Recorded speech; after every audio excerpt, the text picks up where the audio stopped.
United States pandemic? Was the response proactive or reactive? Today we'll be looking at how prepared the United States was for the coronavirus pandemic. This will be presented by, I'm Madelyn, but my group members were Cassidy Schoen, Daniel Cusack, Ellie Manchius, Nathan April, and Alexander Wolf. So the background, the coronavirus originated in Wuhan, China. The virus spread rapidly throughout the world, and by the time countries began to shut down, it was too late, it had spread. Due to many countries' best efforts, they weren't able to contain the virus. The United States had declared coronavirus a national emergency and shut down the country, and masks and social distancing helped slow the spread while allowing the people to live their lives, but a permanent solution like a vaccine has yet to be found. So from different perspectives, the federal government claimed that the coronavirus was under control and was not a threat to the American people. However, as cases and deaths continued to rise, the narrative began to shift, and on March 13th, President Trump declared the coronavirus pandemic a national emergency.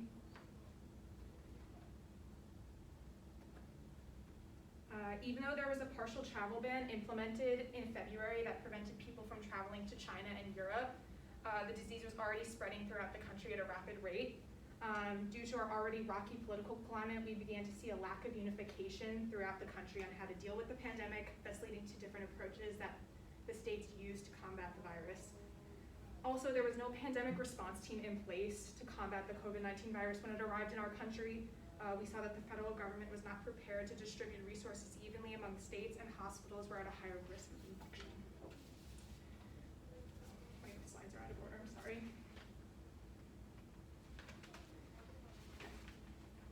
So if we look at some individual states, New York was one of the major hotspots at the beginning of the pandemic. Because the federal government left a lot of decisions up to the individual states at the time, they all had different approaches. So Governor Cuomo chose to follow the directions of Dr. Andrew Fauci, who's the director of the National Institute of Allergy and Infectious Diseases. If we look at the graph, we can see that a lot of Cuomo's decisions aligned with major case increases, like at the time, these were like the daily case counts at the time. So we can see that he mandated face covering statewide on April 15th, where we were at basically 11,000 cases a day. Now if we look at a different state, Georgia, they had a different method for combating the virus. They were the first state to reopen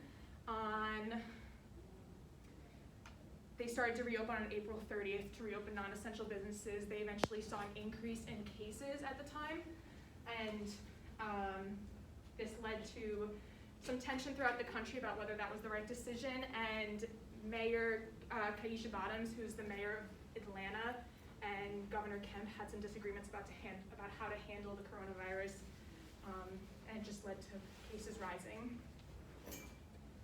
So the people's opinion. The COVID-19 pandemic has left many Americans with anxiety, questions, and concerns.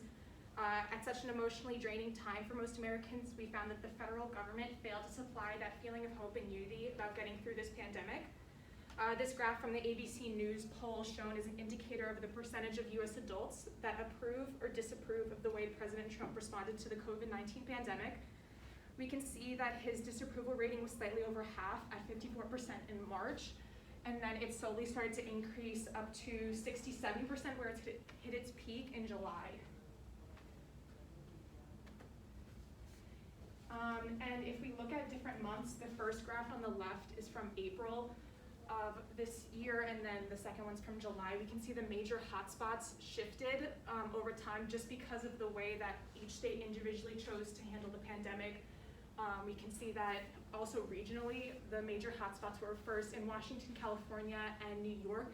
And then we can see that down south, when they chose to reopen earlier, their hotspots chose to increase.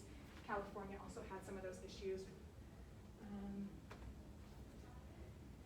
And when looking at how to handle the coronavirus, we can probably take some advice from other countries, or not take advice, but in Italy specifically, I'm pretty sure everyone's aware they were a major hotspot for a lot of cases, especially in the beginning.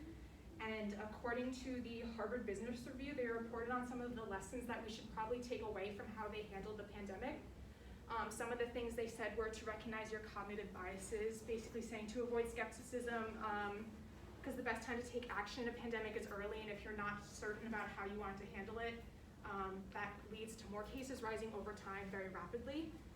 Avoid partial solutions because the cases were rising so rapidly, and if you're putting in policies that don't combat an entire solution, it'll just lead to more cases rising because you're not dealing with the whole country as a whole, you're just dealing with certain states, which is basically what the United States did, was provide partial solutions. Learning is critical. You have to be willing to learn from your mistakes, and it's important to collect and share data with other countries because this is a worldwide issue. If we look at another country, Brazil, they took a different approach. They didn't want to lock down. When the government tried to lock down, they were met with protests and riots from their citizens.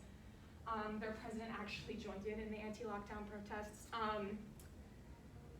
This led to, because there was little to no action taken, there was a rapid rise in cases across the country, and we can see that this course of action was not effective in combating the coronavirus.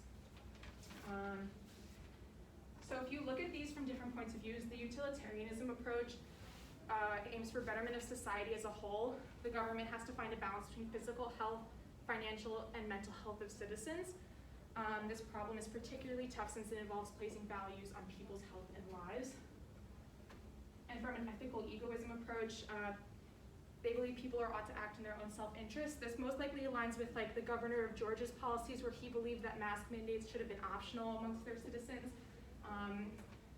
He believed that people should be able to decide, and we can see that maybe that method was not as effective in combating the virus.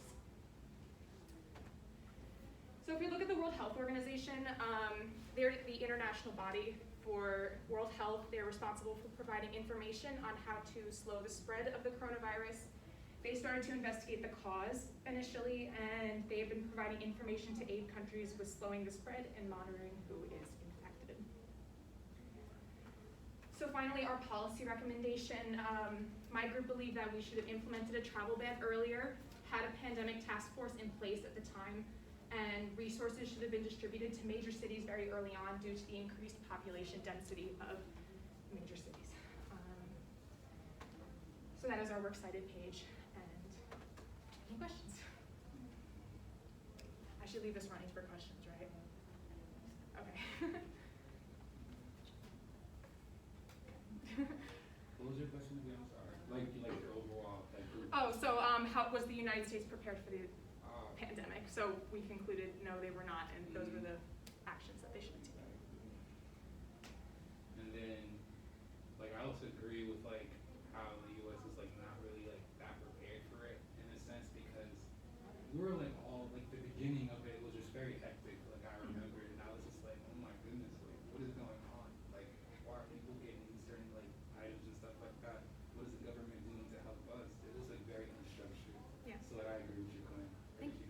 Do you agree with how Brazil handled it or Italy handled it? I don't agree with how Brazil handled it. I think Italy, because they approached the issue as a country and chose to put policies in place that put the lockdown, I think their lockdown, they went to lockdown on March 9th, which was very early. Like we didn't declare it a state of emergency until the 13th of March. And I think dealing with it in that sense was probably the correct way, at least in my opinion, for going about it. But yeah. Do you think we should still be on lockdown? I think currently with the policies we have in place, at least in the Northeast and here at Bryant and in Rhode Island, and I'm from New York, so in New York too, for like the masks and the social distancing, I think that's a good way to combat it. I know in other regions that they don't have these rules in place, so I don't think we should be in lockdown still, but I think the policies we currently have in place, at least in the Northeast or majority of the Northeast, are working and I think are, in my opinion, the correct way to handle it. If we move that to other parts of the country, I think that would be the most effective way. And just so you guys know, I know you're the lady, each group has to ask a question.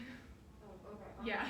Yeah, did you think I always thought did you think media played a role in the beginning of the pandemic? Oh, definitely. I remember having multiple conversations with my family, friends, and my boss at work about how the media was just controlling the narrative at the time, especially, and I think always, but especially then because they make money off of the biggest news story and the most papers they sell or whatever, or the most people who view it online. So if they get the biggest headline or if they get whatever, I think that definitely controls how people view it and how scared or what people feel in relation to the pandemic. I have a question. So, do you think what like the U.S. is doing about professional sports, like football, for example, do you think it's smart how they're letting them play with like no bubble or anything like that to prevent COVID? In my personal opinion, I don't think we necessarily should be playing just because of, I mean, in the MLB, I know they're doing bubbles, so I think, don't quote me on this, I think it's like half the countries in one bubble and then like the East Coast and the West Coast are in their own bubbles, but I could be wrong about that, but I know there are like 2 bubbles that they're playing in. I think that's a more effective way of dealing with it. The college, I don't know too much about the college football, but I know that they are playing and they might not be taking as serious precautions in relation to who the kids are in contact with and if they're even playing with masks or how safe it is. So in my opinion, no, we probably shouldn't be playing, but that's up for debate. I don't know as much information, so I can't really speak too much on it. Thanks.